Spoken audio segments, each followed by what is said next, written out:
Por si alguna pregunta que formulen ustedes les sirve a los compañeros que están repasando, lo dejamos grabado y hoy a última hora yo aprovecho y lo subo. Metodología es una clase exclusivamente de repaso de dudas, por lo tanto, el objetivo es que ustedes pregunten, yo voy a tratar de responder lo más puntual posible, y si da para ampliar un poquito el tema, ampliamos, pero tratando de no dar una clase sobre cada tema, pues si no, no les va a servir, digamos. Hoy, buscando un poco, por alguna pregunta que me había hecho alguna de ustedes, material sobre ley de riesgo, que por supuesto están las clases del doctor Cosentino, que es donde están los temas. Lo que subí en PEDCO es este artículo que es bastante corto, que es actualizado del 3 de septiembre, que se llama La cobertura específica de los infortunios laborales, que les puede servir como una guía, sobre todo por la confusión que genera la ley de riesgo con las reformas, ¿no? Entonces tiene dos primeros párrafos de historia de cómo apareció la 9688 ya en el año 15, y después tiene la 24557 y cómo ha ido quedando y qué es lo que ha ido pasando con la evolución normativa, tanto de las leyes como los decretos que lo afectaron. Les digo porque ese material lo subí hoy, no estaba en la carpeta de ley de riesgo, y puede que les sirva de repaso, o sea, ver las clases de Sergio y si van a ver que es un artículo, no debe tener 10, 12 carillas, no es, pero observen acá, por ejemplo, tiene toda la melange normativa de la 27348, la 26773, qué modificó cada una, qué puso el decreto, los pisos, que es donde suelen generalmente, al menos por lo que yo veo en los finales, donde les suele generar más dudas. Así que ahí está, colgado en la parte de riesgo de trabajo, y se llama así, el título lo copié tal cual, la cobertura específica de los infortunios laborales del doctor Virgili Claudio Sebastián. Es un articulito de doctrina que les puede ser de interés. Bien, ahora sí, escucho preguntas. Los que están sin cámara, por supuesto que si pueden las prenden, si no, no, pero si no hay dificultad con el micrófono, lo hacen por chat a las preguntas y utilizamos el chat, no hay problema.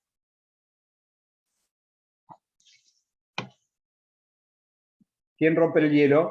Porque si no se termina en 5, 4, 3, 2, 1 la clase de consulta y me voy a seguir regando el pasto en la chacra. Así que digan algo ahora. Hola, profe. Buenas tardes. Ahora sí. Ahora se supo. Bien, vamos. Camila Rosario Laeta. Dale. Sí. Yo tenía una consulta, bueno, tengo varias, pero tenía una de tutela sindical. Bien.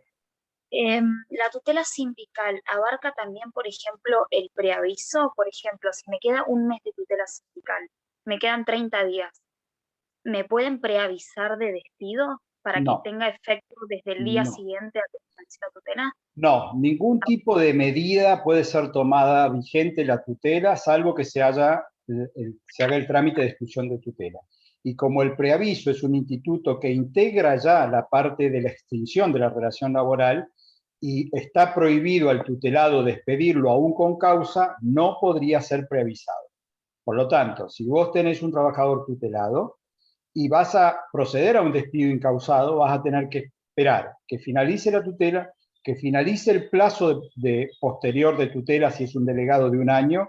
Vencido ese plazo, recién ahí podrías preavisar para después despedir. Perfecto, profe. Gracias. María Eugenia, me parece que ibas a preguntar algo vos, vayan mezclando así. Sí, yo tenía dudas con, no sé si va a tomar los cálculos, hay varios como el del pago de las vacaciones, que es unidad de descanso.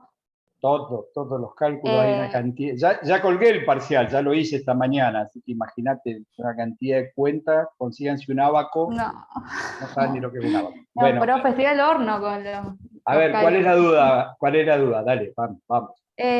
No, el cálculo de pago de vacaciones, que lo tendría que buscar porque lo había anotado, pero después, ahora cuando empecé a repasar, no sé dónde salieron bien, los pero, números. a ver, repasemos juntos.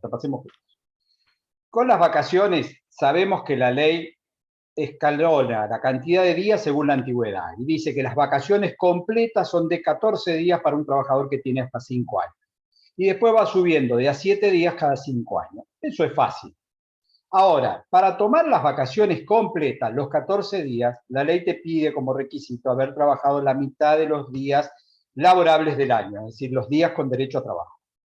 Si vos trabajaste la mitad, no dice más, dice la mitad, te corresponden 14 días de vacaciones. Ahora, si no trabajaste la mitad, porque la extinción se produjo, suponete en marzo, en abril, no importa el motivo, la renuncia, el despido, entonces ahí tenés que aplicar la fórmula de la proporcionalidad. ¿Qué es la fórmula de la proporcionalidad? Para la ley, por cada 20 días trabajados, tenés derecho a un día de vacaciones. O sea, cada 20 días que has cobrado salario. Por eso aclaramos que trabajado no significa que necesariamente hayas prestado tarea, porque a lo mejor estuviste con licencia por un inculpable. Lo mismo computa como día que cobraste salario, porque ya sabés que las inculpables se pagan. Entonces, si yo tengo una persona que está mensualizada, es decir, cobra los 30 días del mes, y tiene enero, febrero y marzo trabajado y se extingue el contrato, vamos a tomar la ficción de 30 días por mes, tiene 90 días trabajados. Divido 90 en 20 y esos son la cantidad de los días proporcionales de vacaciones que voy a cobrar. ¿Por qué los voy a cobrar? Porque como se extinguió, acordate que es uno de los dos supuestos donde las vacaciones se pagan. Como yo ya está extinguido, no las puedo gozar, cobro las vacaciones proporcionales. En ese caso, va a ser los 90 dividido en 20, que te da ¿cuánto? A ver, hagamos una cuenta así muy rápida. Como 7. No, ¿cuánto te da? Como 3. No saben dividir 90 en 20, eso es preocupante. 4,5. 4,5, muy bien. 4,5, 4 días y medio, eso es lo que vas a cobrar de vacaciones proporcionales. Ahora, yo no sé por dónde iba tu pregunta, pero estoy tratando de abrir el tema vacaciones. ¿Cómo se liquida el jornal de vacaciones, el día de vacaciones? Ya dijimos que si el trabajador es mensualizado y queremos saber cuánto gana él por día, tomamos el sueldo, lo dividimos por 30 y nos da el valor del jornal diario. Pero para vacaciones, lo que dice la ley es que debo dividir en 25. Por lo tanto, yo tomo la remuneración mensual, la divido en 25 y eso me da el valor del día de vacaciones. En el Claro, ejemplo había que visto dimos, 25 en la cuenta que tengo un desastre acá de cuenta y no sé sí, de dónde había salido ese 25. sale de por la eso propia la- ley que dice que el divisor para tomar el valor del día de vacaciones, el jornal, no es dividir por 30, sino que es dividir por 25. Y por eso hicimos un ejercicio para que vieran que si un trabajador tiene en un mes parte de días que cobra de vacaciones y parte de días que los cobra normales como trabajado, va a cobrar más ese mes, porque los días de vacaciones usa divisor 25 y no divisor 30. Entonces, completo lo que recién estábamos explicando. Este trabajador tenía 3 meses trabajado y se extinguió el vínculo. Tiene que cobrar vacaciones proporcionales. Ok, tomo esos 3 meses, 90 días, lo divido en 20. ¿Por qué en 20? Porque un día de vacaciones por cada 20 trabajados, y ahí me da 4,5 días a liquidar. ¿A qué valor? El sueldo dividido 25 y ese importe por los 4,5, eso es lo que va a cobrar de vacaciones proporcionales. Bueno, Gonza pregunta, la acción, dice profesor, la tutela sindical que goza un delegado durante el periodo en el que está postulado, ¿cuenta con acción de reinstalación? Ahí yo comenté que esto es un tema discutido y tiene posturas para un lado y para otro. La postura restrictiva es que solo la acción de reinstalación la tiene el delegado cuando está en ejercicio del mandato. ¿Por qué? Porque lo que la ley pretende es que vuelva, que pueda volver a ser reimplantado en su puesto para ejercer el rol de la representación. Pero quien ya es de mandato cumplido o quien no ha sido electo, en principio hay jurisprudencia que dice que no le corresponde la acción de reinstalación. La pregunta de Gonza es mucho más finita aún, porque está hablando del delegado durante el periodo que está postulado, con lo cual todavía no sabemos si ha ganado o no ha ganado, si va a ganar o no va a ganar. En ese caso, Gonza, es muy posible que sí te den la acción de reinstalación, porque es la forma de protegerlo, de tutelarlo, de que va a poder seguir con el acto eleccionario. Si no se pudiera reinstalar, no le queda otra que la indemnización agravada. Bien, Gonza se dio por satisfecho con la respuesta. Otro.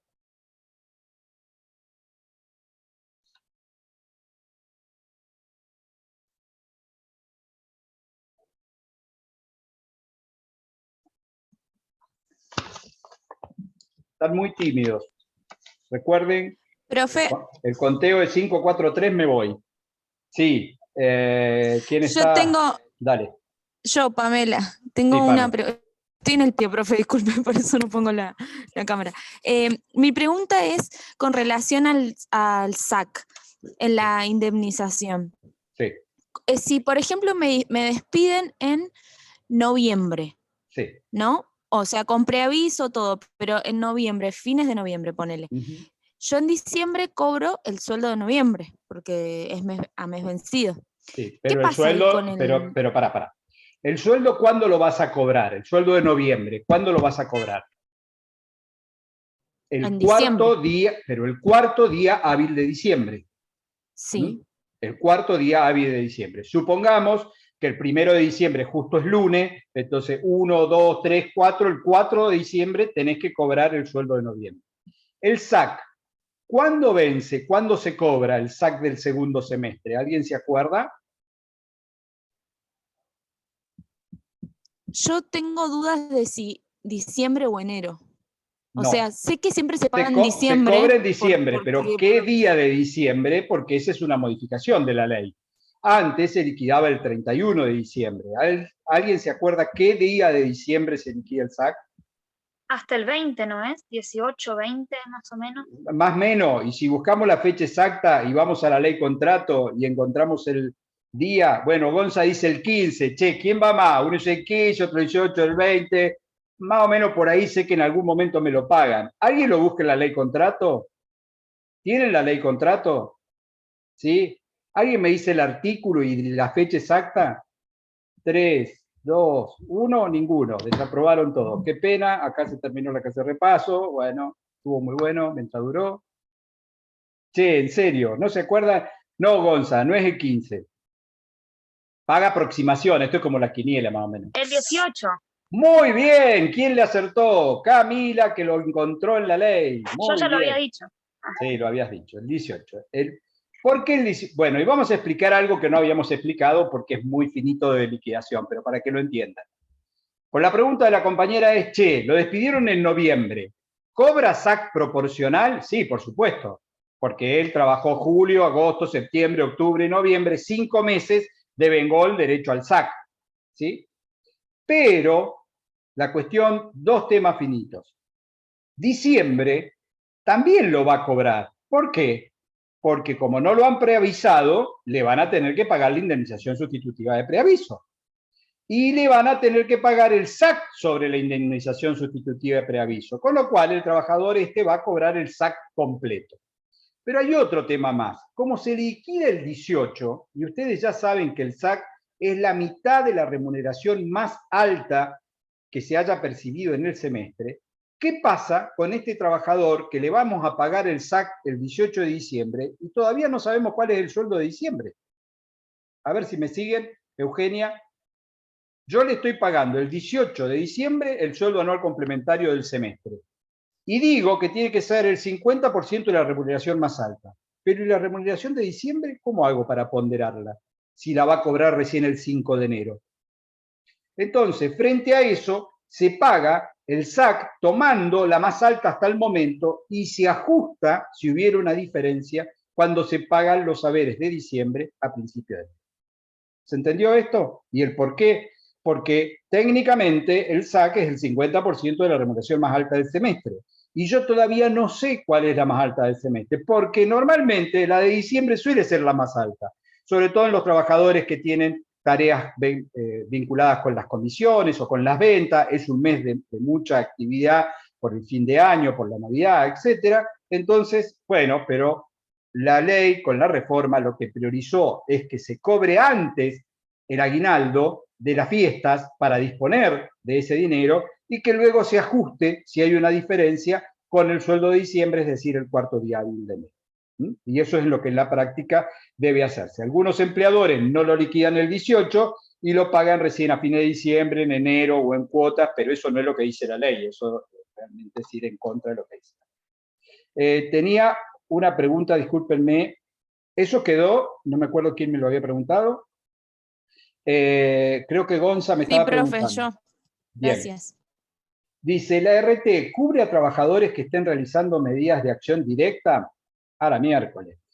A ver, ahí encaballó dos temas. Ya sabemos qué son medidas de acción directa, porque cuando vimos derecho colectivo, vimos que los conflictos colectivos tienen como una necesaria cuota de existencia de medida de acción directa, porque si no siguen siendo discusiones entre sujetos que son plurales, como la asociación sindical y el grupo de empresarios, pero si hay alguna medida de acción directa, esto es lo que desencadena el conflicto y después aparece la conciliación obligatoria, eventualmente la 14.786, etc.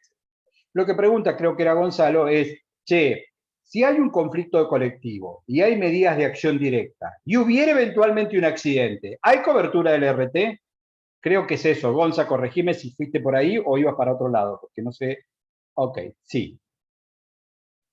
Para saber si hay cobertura de la RT, tenemos que ir a la 24.557, que casi replicó lo que venía diciendo la 9688 en el concepto de cuando hay accidente de trabajo. Hecho súbito y violento que se produce por el hecho o en ocasión del trabajo. Entonces, si la medida de acción directa se da, por ejemplo, con los trabajadores en una asamblea dentro del establecimiento y están ejerciendo su derecho sindical y se cae el techo, va a haber cobertura de la RT porque en ocasión del trabajo y en ejercicio de un derecho como el derecho sindical se produce el accidente. Ahora, si los trabajadores, como parte de la protesta, lo que hacen, algo que no vimos porque no di mucho detalle de derecho sindical porque no nos daba el tiempo, lo que hacen es, por ejemplo, lo que se denomina una huelga en solidaridad. Porque hay un conflicto de los trabajadores de la cerámica Exanón o cerámica Río Negro. Y yo soy un empleado estatal, pero me solidarizo, me traslado y voy hasta la cerámica y participo de un corte de la ruta 7. Y ahí me accidento.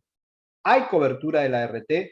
Va a ser poco probable que la RT dé cobertura, porque lo que la RT va a sostener es que no se produjo el accidente por el hecho o en ocasión del trabajo, sino que se produjo fuera del establecimiento y por una situación ajena.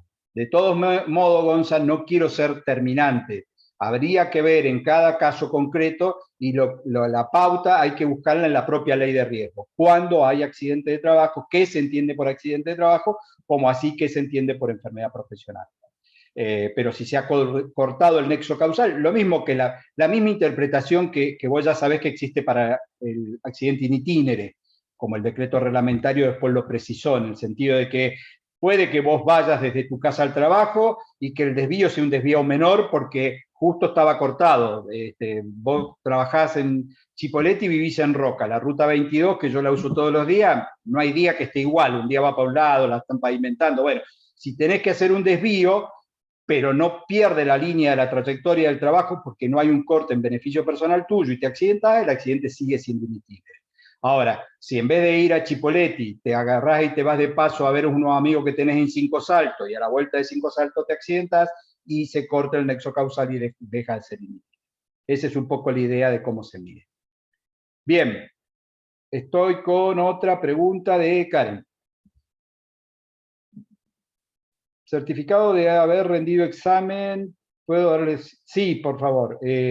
Para aquellos que rindan y quieran el certificado, me pasan el día del examen un mail o un WhatsApp y yo les hago un certificado si es necesario con firma digital mía o si no, un mail a la institución donde ustedes trabajan o al establecimiento donde trabajan y con eso suele ser suficiente para justificar el examen. Si el empleador requiere algo más, no hay ningún problema y se lo hacemos.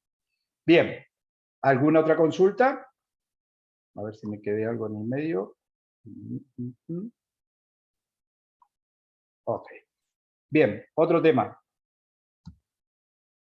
Eugenia, que estaba preocupada por las cuentas, Recuerden que donde mayor cantidad de cuentas hay y tienen que manejar con fluidez es en el 245. Es poder hacer el cálculo de la indemnización por antigüedad, poder sacar la antigüedad, poder utilizar el tope de las 3 veces promedio convenio colectivo, poder utilizar el mínimo de una remuneración mensual normal y habitual del trabajador. Ahí es donde hay mucho uso de cuenta, igual que con las multas que hemos visto todas. 80 ley contrato, 132 bis ley contrato, 25.323 artículo primero, artículo segundo de la misma ley, 24.013 artículo 8, 9, 10 y 15. Ahí tienen necesariamente que hacer cuentitas. Por supuesto, pueden hacer cuentas con calculadora, no hay ningún tipo de problema. Nosotros no los estamos mirando cuando rinden, pero sí se puede, sin problema. ¿Dudas? ¿Puede Amigo. repetir de nuevo los artículos que dijo recién, profe? 80, 132 bis. Sí. 25.323 artículo primero y segundo. 24.013 artículo 8, 9, 10 y 15.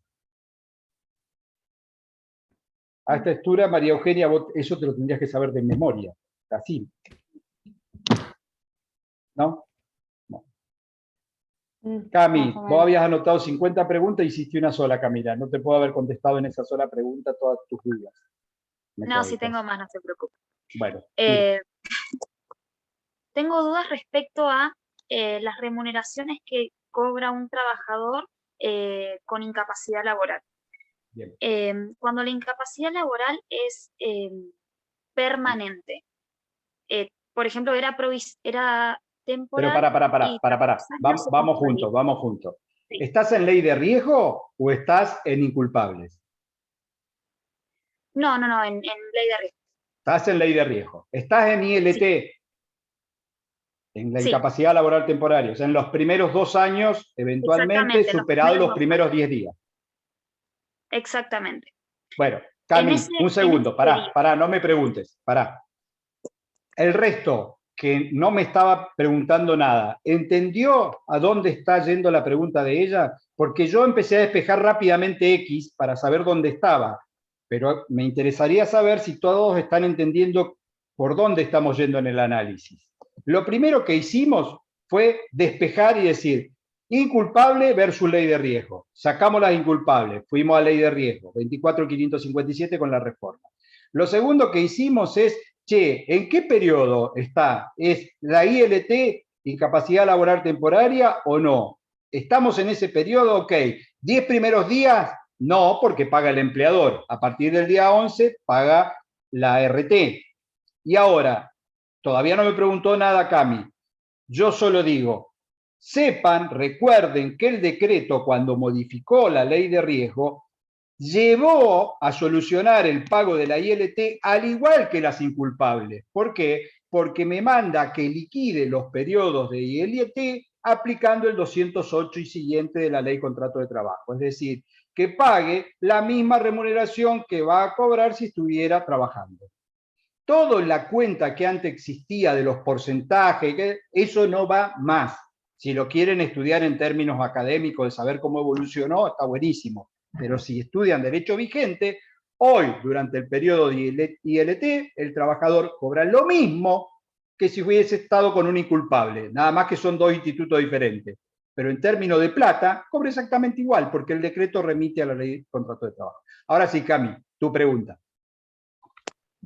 Bien, una vez que se consolida y pasa a incapacidad permanente, sí. Tenemos un lapso de 36 meses que se puede extender hasta 24 mientras sea provisorio. Y ahí cobraría una prestación mensual hasta que se haga definitivo, donde recién se hace la indemnización total. Exactamente. ¿Entendí bien? Exactamente, entendiste bien. Bien, perfecto. O sea, al momento que se consolida y la incapacidad se determina, allí deja de haber pago como si fuera ILT, pasa a ser el pago de la indemnización y ahí aplicas la fórmula de cálculo en función del coeficiente de edad, el porcentaje de incapacidad, etc. El IBM y todo lo demás. Perfecto. Bien. ¿Quién más?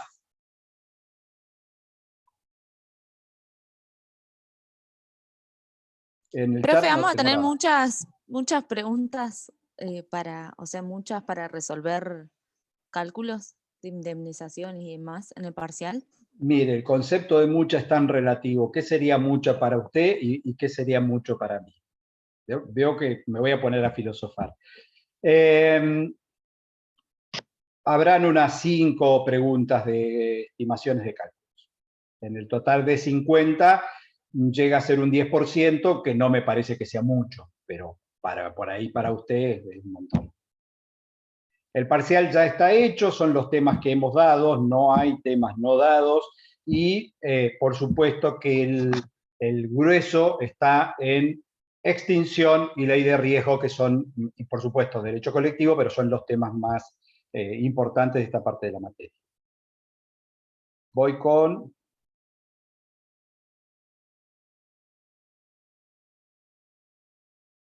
Bueno, acá Gonza hace una pregunta interesante sobre el coeficiente de edad. Dice, si la persona pasa los 65 años, ¿se quedará en 1 o sería un número menor? ¿Qué opinan? Primero, ¿puede la persona pasar los 65 años de edad? Sí, perfectamente, porque recuerden, unan temas, razonen ya jurídicamente, que vimos que con la reforma del macrismo el trabajador puede a su entera decisión trabajar hasta los 70 años. Y el empleador no lo puede intimar hasta que se jubile, ya sea varón o mujer, si no supera los 70 años.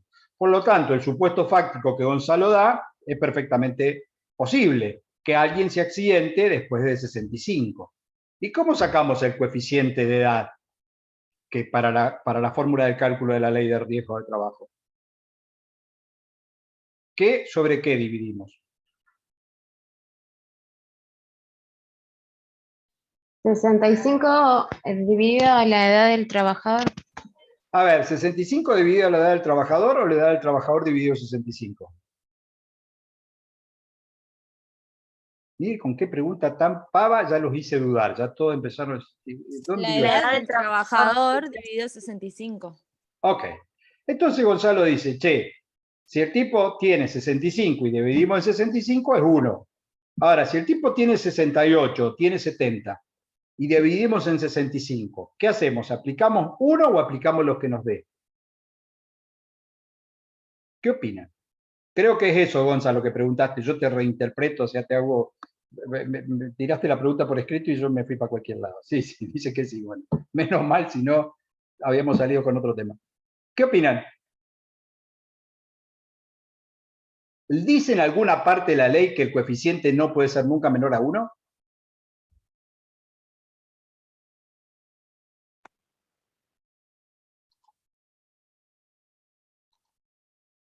¿Leyeron algo similar? Cami está googleando en este momento, está buscando así a pantalla abierta. Estoy mirando mis apuntes, profe. Sí, a pantalla abierta. ¿Podrá ser menor a 1? Y don Google le dice, tu pregunta no tenemos respuesta. No.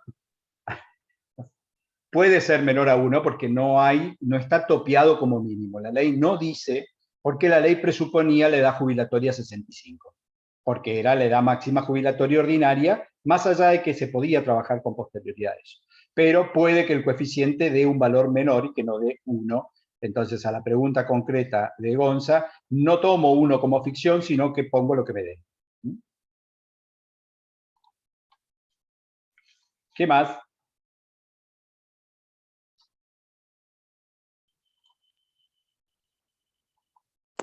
Yo tenía una pregunta, profe, del artículo 245.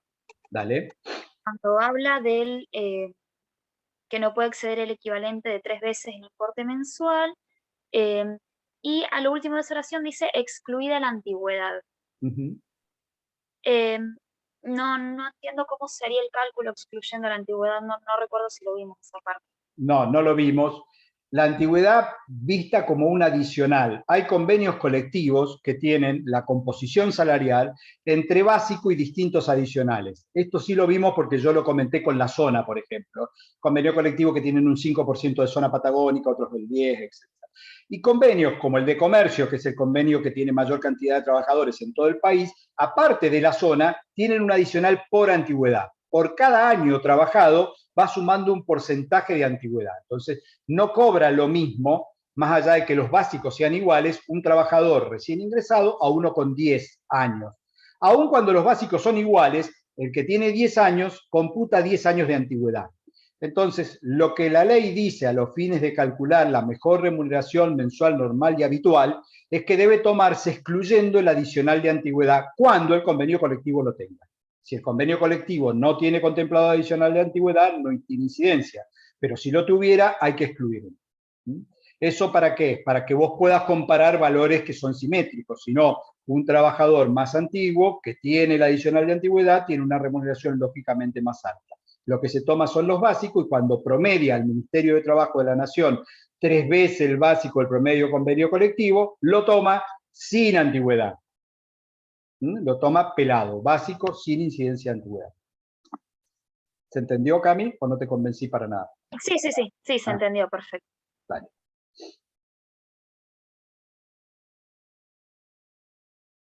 ¿Alguna otra duda?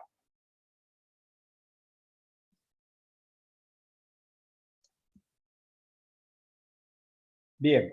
Sofi dice, fondo de desempleo, me imagino que estás hablando de 22.250, régimen de la construcción, Sofi, o estás agarrando para otro lado. Bien. Un segundo porque me había olvidado de apagar el teléfono. Está sonando.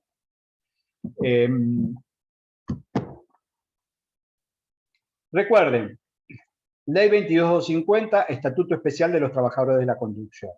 Lo más específico que tiene ese estatuto es que los trabajadores no tienen estabilidad, es decir, que puede ser extinguido el vínculo en cualquier momento sin que exista preaviso ni tampoco exista pago de indemnización. Es decir, todo el instituto del preaviso, integración del mes de despido del 231 y 232 de la ley de contrato de trabajo, como la indemnización del 245 no se aplican en la 22.250. ¿Por qué? Porque por la naturaleza de este tipo de tareas, donde están muy vinculadas con lo que dura la obra o con la especialidad que yo tengo para esa obra determinada, puedo ser un carpintero, puedo ser un gasista, puedo ser el que hace la parte de obra gruesa, entonces mi tarea dura nada más que eso, no hay estabilidad. Pero sí existe un régimen que antes se llamaba régimen de fondo de desempleo, sustituido por ley, sigue siendo la misma denominación, nada más que se denomina fondo de cese laboral, que es un fondo que se integra con un aporte obligatorio que hace el empleador por sobre la remuneración del trabajador. Entonces, ¿esto qué quiere decir? ¿Quién financia el fondo de desempleo? Lo financia el empleador, no lo financia el trabajador. El trabajador cobra su sueldo íntegro. Y el empleador todos los meses tiene que aportar, ¿se acuerdan qué porcentaje durante el primer año?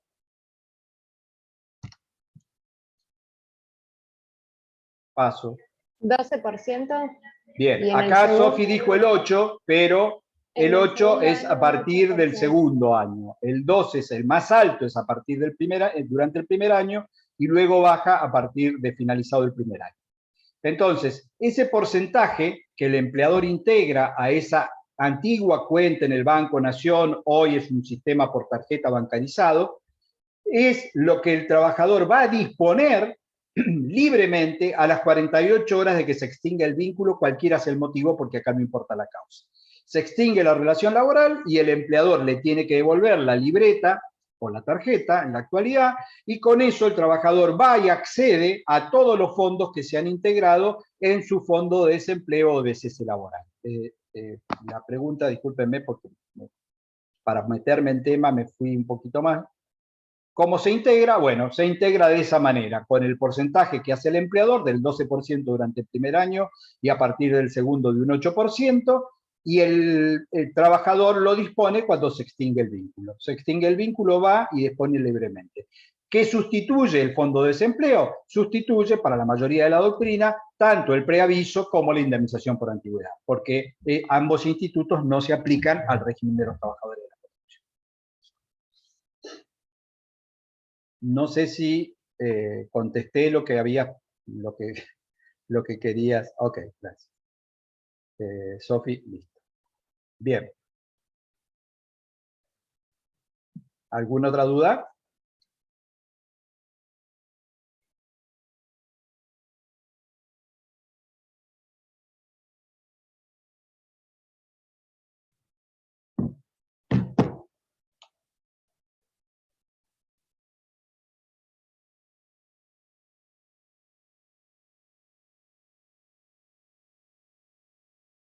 Ya no hay más duda, estoy perdiendo, esto es como los programas esos de tele, ¿viste? Voy perdiendo los que te siguen. Sí, Cami. Yo tengo una más, última. No, las que quieran, ¿eh? Estamos para evacuar dudas. Así que de uno solo yo me quedo hasta que... Últimas dos. Dale. Respecto a ley de riesgos, contextualizo, no como la última vez que tiré Sí, la pregunta sin dale. contexto. En ley de riesgos, cuando hay una enfermedad profesional que no está en el En listado el que listado. elabora Ujú, la Comisión del Poder Ejecutivo, ujú. igualmente se puede alegar, no entendí muy bien el artículo 6 de la ley, se puede alegar que esta enfermedad fue profesional y esto lo tiene que evaluar la comisión y después dictaminar, y respecto a ese dictamen la RT decide si sigue pagando o no. No Explico entendí el cómo es el tema. proceso cuando no está claro. Sí, te entendí perfectamente. Explico el tema en 3 minutos para que se entienda. La ley 24.557 en su redacción original pretendía hacer del listado un numerus clausus, es decir, un número cerrado del cual no habían más enfermedades profesionales, solo aquellas que eran reconocidas por el propio listado de la ley de riesgo. Esto, por supuesto, llevó a los planteos de inconstitucionalidad. Otro de los tantos que ha tenido la ley de riesgo es de las leyes laborales que más inconstitucionalidades ha tenido en los últimos 10 años. Recuerden que es del 95, estoy hablando de los últimos 10, 15 nada más. Y eso llevó a una reforma del artículo 6, a permitir que más allá de que no estuviera en el listado, yo podía plantear a que la comisión médica evaluara la situación particular y resolviera para ese caso concreto determinar si era una enfermedad profesional como tal. Y luego recomendar al Poder Ejecutivo que en el próximo listado incorporase esa enfermedad profesional para que sumara al listado las enfermedades profesionales. Esto se ha dado en 2 momentos en la historia de la ley de riesgo, con 2 nuevas incorporaciones. Una fueron las varices y las lumbalgias, que fue la de las últimas, y la anterior creo que estaba vinculada con el asma, que son las enfermedades que se han incorporado al listado. Ahora, a la pregunta de Cami, que es muy interesante, es, che, bueno, pero si yo no logro que la comisión médica me dictamine favorablemente y en mi caso le incorpore y luego le recomienda al Poder Ejecutivo. Esto quiere decir que por más que yo demuestre en juicio que hay una enfermedad que está producida por el hecho y el propio trabajo, no va a responder la RT, no quiere decir eso, porque la jurisprudencia y la propia Corte siguen con el criterio de que si yo demuestro, más allá de que no esté en el listado y que la comisión no me dé pelota, o término no jurídico pero muy, muy eficiente, no me haga caso, si yo demuestro por pericia de que esa enfermedad que contraje fue producto exclusivo del trabajo, lo mismo terminan condenando como enfermedad profesional. Es decir, esto último que te explico, Cami, no surge de la ley, sino que surge del criterio que está aplicando la jurisprudencia. La ley pretendió ser un número cerrado, luego lo abrió un poquito y la Corte ha dicho, mire, más allá de que usted lo incorpore o no lo incorpore en el listado, si yo, juez de la causa, con elementos probatorios suficientes, tengo por acreditado que esa patología, que esa enfermedad fue producto exclusivo del trabajo, es una enfermedad profesional y como tal debe responder la RT y pagar las consecuencias. Eso es lo que en la actualidad rige como criterio. Perfecto, profe. Gracias. Ahí quedó. Profe, ¿le puedo hacer una pregunta de algo del trabajo práctico? Dale. ¿O no tiene que ver? ¿Podría como resumir los hechos del fallo Ademus? Porque yo ahora no tengo el trabajo, pero Sí, mi corrección me pusieron que tenía que releerlo.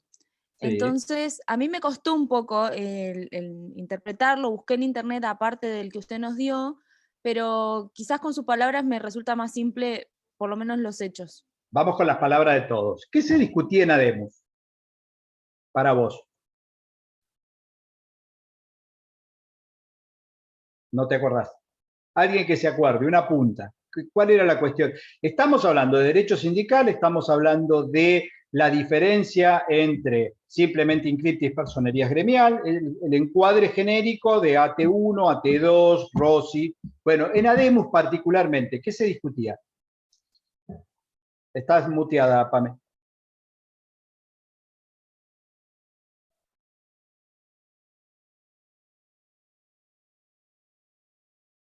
Nadie se acuerda de Ademus. Pobre Ademus. Ay, profe, estaba buscando el trabajo práctico, perdón, y se me salió la pantalla.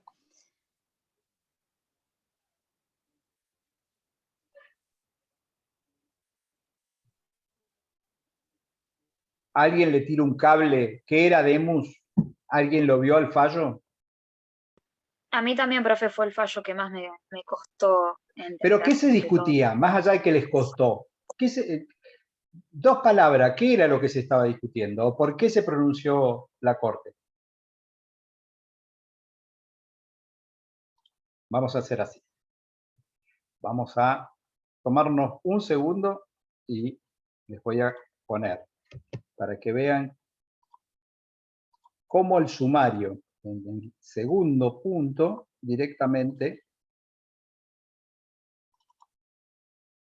No se vayan, no me abandonen, que yo no tenía abierto el material de...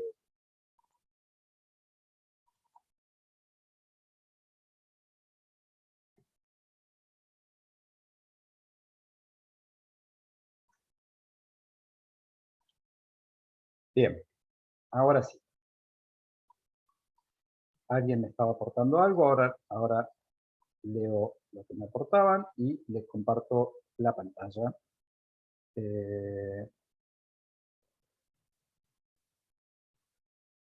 Uy, ¿dónde quedó? Por todas las ventanas, aquí está. Momento que quiero, alguien me aportaba mucho.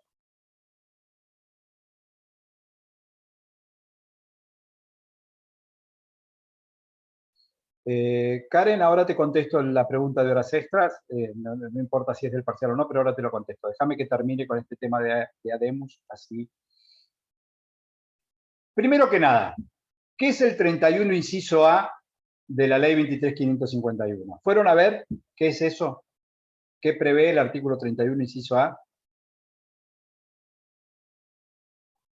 Che, no sean vagos, me dijeron que no lo entendieron, pero la pregunta es, ¿no lo entendieron porque leyeron algo o no leyeron nada? Buscamos el 31 inciso A, ¿nadie se acuerda qué contempla ese artículo de 23? Hablaba de la representación. ¿Pero de qué? ¿A qué efectos? Que la representación de los trabajadores solamente la podían tener las asociaciones sindicales con personería gremial. ¿Pero para qué actos? Para las elecciones, ¿era para No, los comicios? no. No recuerdo. Para negociar, dice Sofi. ¿Para negociar qué? Nadie se acuerda tampoco. Ok, vamos a seguir, no se van más de acá. Ahora vamos con 23.551. Derecho sindical. Convenios colectivos. Muy bien. ¿Quién se apiadó de leer el artículo? No estoy viendo las caras. ¿Por qué es la discusión? Son derechos exclusivos. Ah, perdón, no lo estaba compartiendo. Ya me había posicionado en el momento que ahora lo comparto. Compartir, 23.551. A ver ahí. ¿Sí? ¿Me siguen? Son derechos exclusivos de la asociación sindical con personería gremial a defender y representar ante el Estado y los empleadores los intereses individuales y colectivos de los trabajadores. Bien, 31 inciso A. Representación colectiva. ¿Tiene algo que ver esto con otro inciso, con la posibilidad de celebrar convenios colectivos? En Ademus, ¿saben qué se discutía? ¿Por qué se había declarado en instancias anteriores la inconstitucionalidad de algún artículo de la 23.551? ¿No era que habían interpretado erróneamente el artículo? ¿O habían...? Esa es está bien, esa es la discusión de por qué la Corte revoca la sentencia de grado. ¿Pero qué decía la sentencia de grado? ¿Saben lo que es sentencia de grado, me imagino? Tenía que ver con los privilegios que tienen las asociaciones con personería gremial. ¿Pero qué tipos de privilegios? Denominados por vos privilegios, ¿no? Pero ¿qué tipos de preferencias?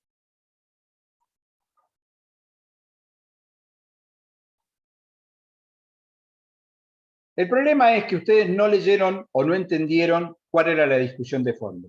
La discusión de fondo era, si el hecho de que los convenios colectivos solo puedan ser celebrados y firmados por asociaciones sindicales con personería gremial afecta o no el principio de la libertad sindical.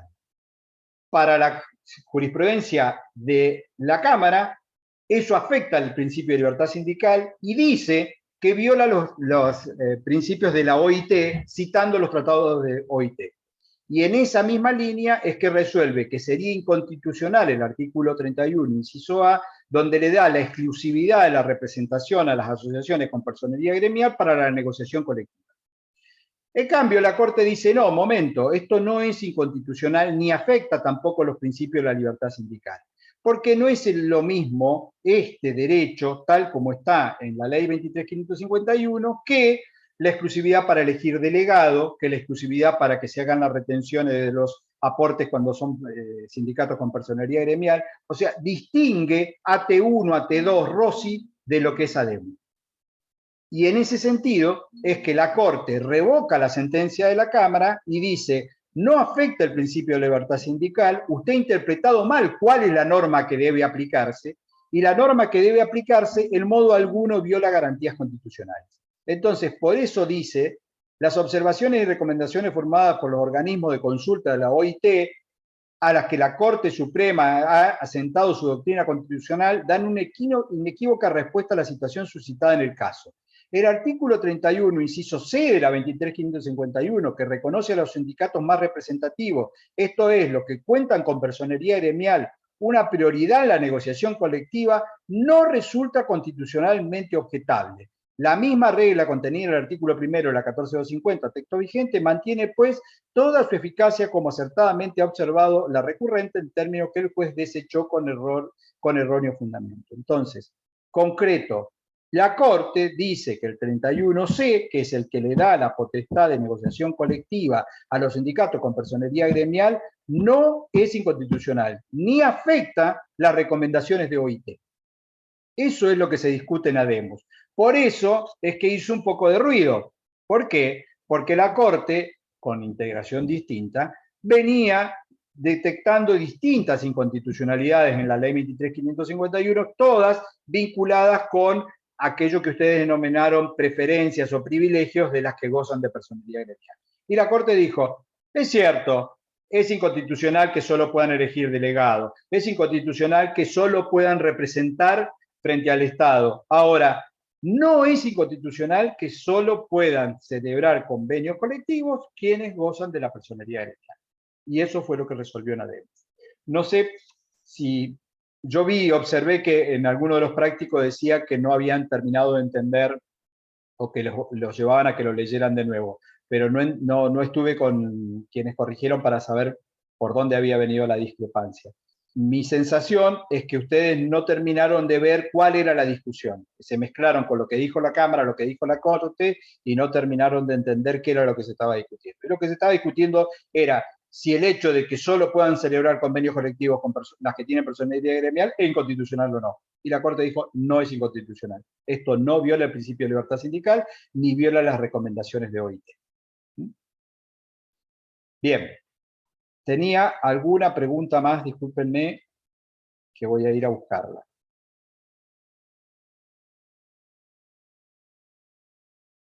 Me pregunta alguna compañera o compañero, tengo una duda. ¿Hay un plazo de caducidad para solicitar el pago de horas extra no abonadas en el recibo de sueldo?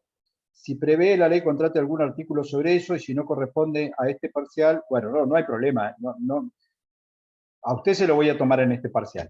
No corresponde a este parcial porque jornada y horas extras lo vimos creo que en el anterior, pero no hay un plazo de caducidad. Es el plazo de prescripción de los 2 años.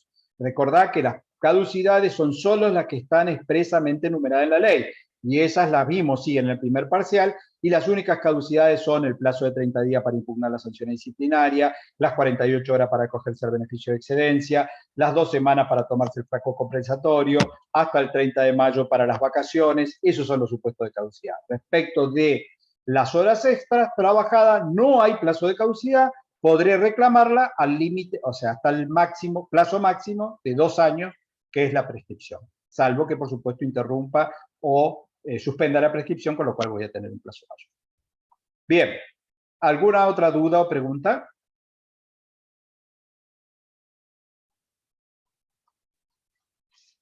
No. Yo no, profe. Pero Sí, si ya, yo, profe. si Cami no tiene, Pero- Karen, te escucho. Sí, igual también no sé si es de este parcial, pero con respecto a la carga pública y con respecto al franco compensatorio, si se trabaja un domingo y el empleador, actividad privada o pública, ¿tiene que conceder el día siguiente, lunes? No, a ver, no sé por qué arrancaste con respecto a la carga pública, porque Autoridad si- electoral. no, bueno, si es autoridad electoral, en principio tendríamos que hacer el corte si estamos hablando de un trabajador del ámbito del derecho privado laboral o del ámbito del derecho público. Si es del ámbito del derecho público, estamos excluidos del análisis de esta materia y de la ley de contrato de trabajo. Si es del ámbito privado y ha sido designado autoridad de mesa, hay una ley específica que reglamenta esto como una licencia al día posterior. No está en la ley de contrato de trabajo, no lo hemos dado como un argumento, pero sí existe por ley específica quien ha sido y acredite que ha sido autoridad de mesa, tiene derecho a que se le dé el día siguiente. No habla de la semana, no es sistema de francos compensatorio. ¿Por qué no es sistema de franco compensatorio? Porque no es un día de trabajo, porque no está trabajando en beneficio del empleador, sino que, como bien vos iniciaste la pregunta, lo que está es cumpliendo con una carga pública. Entonces, al cumplir con la carga pública, tiene una licencia especial para el día posterior a las elecciones, que es paga. Pero no está en la ley contrato ni está como un franco compensatorio, sino que es licencia especial por cargo electivo, cargo público. Gracias, profe. Bien. ¿Alguna más? Miren que Camila no tiene más preguntas, con lo cual yo diría que ya eso es como un montón. María Eugenia, te quedaste con ganas de preguntar y no sabes por dónde empezar, como todas las preguntas. ¿No? No estaba preocupada por los cálculos, pero ya dijo más o menos cuánto iba a ver y bueno, me faltaría repasar Claro. También puedo decirle repasar el resto. claro, que ahora a la noche me inspiro y hago 50% de cálculo. Eso usted ve que el parcial, hasta que no está publicado, uno puede cambiarlo. Pero no. Hay mucho más de conceptual que de cálculo, por supuesto. Si no, no tendría sentido el parcial. El objetivo del parcial es evaluarnos mutuamente, saber si nosotros hemos explicado lo suficientemente claro y si ustedes han entendido y estudiado. Así que si el parcial es un fiasco porque desaprueban todos, el fiasco es nuestro como docentes. Eso que no me hagan un boicot ahora y no me contesten ninguna de las preguntas, pero eso es así. Estoy terminando, mañana, luego del parcial, seguramente voy a distribuirles una encuesta general. El cuatrimestre pasado lo hice como prueba piloto solo de las clases que daba yo y se generó algún ruido porque lo mismo se contestaban de la cátedra. Entonces, como a su vez la CONEAU recomienda que por el sistema que estamos utilizando de clases no presenciales se haga alguna evaluación, les voy a pedir a partir del día jueves que tengan a bien contestar una encuesta absolutamente anónima para poder nosotros trabajar con la información para mejorar el dictado de las clases y aún siendo presenciales siempre aportan. A mí la del cuatrimestre pasado me sirvió muchísimo, sobre todo porque me retaban que hablaba muy rápido. No es que dejé de hablar más rápido, pero ahora soy consciente de que hablo rápido, entonces cada tanto trato de frenar. Pero es un feedback muy bueno para nosotros que los alumnos nos testeen, nos evalúen y nos digan qué sirve y qué no sirve, qué cosas se pueden mejorar, porque ustedes terminan la cursada con nosotros, pero vienen sus compañeros el año que viene y podemos aportarles alguna cosita mejor. Si no hay más preguntas, suerte mañana. Recuerden, mismo sistema, PETCO, horario, una hora, todo igual. Mi teléfono está ahí, mi WhatsApp. Si alguno tiene un problema de conectividad, algún imponderable, algo que surgió muy especial, me contacta, yo voy a estar. Y a partir de la hora de cierre, 5:30, automáticamente van a estar las calificaciones. Yo después publico un listado de Excel para que sea visible, pero cada uno va a tener a las 5:31 minutos la respuesta de aprobado o desaprobado con la cantidad de preguntas. Pues, perdón, último tema. Recuerden que los que tienen crédito del práctico, si no llegan a la nota, van a aparecer como desaprobados en ese primer testeo que les va a dar la máquina en automático. Pero luego, al rato, en el Excel van a aparecer aprobados porque yo manualmente computo el crédito de los 6 puntos que tienen los que tienen parciales, porque hago la comparación y eso no lo hemos dejado hecho en automático, eso lo hacemos manual. Así que no desesperen si alguno en vez de 70 sacó 68 y dice, pero ¿y qué pasó? No, bueno, con 68 va a aprobar igual porque tiene los créditos del práctico. Éxitos. Profe, Sí, escucho. ¿cuándo termina la cursada? El ¿Lunes? Sí, el primero es el recuperatorio, pero el lunes vamos a dar clase. O sea, damos clase el viernes y damos clase el lunes, para terminar con los temas que han quedado. El miércoles siguiente no, que es primero, porque se toma el recuperatorio, con lo cual la última clase es el lunes. No recuerdo Ok. si es 29, 30, una cosa así. 29. ¿Y esa semana se va a saber la mesa de diciembre, o sea, los primeros días de diciembre? ¿Usted quiere rendir ya en diciembre? Sí, yo ¿Cuándo le pretendo quedaría rendirlo cómodo que le ponga yo la mesa? Usted dígame, yo ya me contacto con el doctor Cosentino y le ponemos la mesa. Calculo que sí. Ya hablo con Sergio y cuanto antes, no nos debe haber preguntado alumnos todavía, porque alumnos nos manda un mail, nos dicen de tal fecha y tal fecha, automáticamente nosotros la publicamos. Pero mañana hablo con Sergio y si ya está abierta cuál es el cronograma, la fijamos así ustedes se pueden organizar con tiempo. ¿Te parece? Profe, Sí. Gracias. ¿podrán dejar cargado en PEDCO la fecha de diciembre? ¿Sí? Yo la Así cargo. ya. Yo la cargo. Apenas no la den, ¿Se la sabe pongo y la pongo bien, porque la otra vez la puse y la veía yo solo, así que después descubrí que había hecho un mal agendamiento, pero ahora prometo ponerla bien. ¿Se sabe si es presencial o sigue siendo virtual? Presencial. Vamos a pedir que sea presencial, salvo que la facultad no nos habilite, la idea es hacerlo presencial. Perfecto.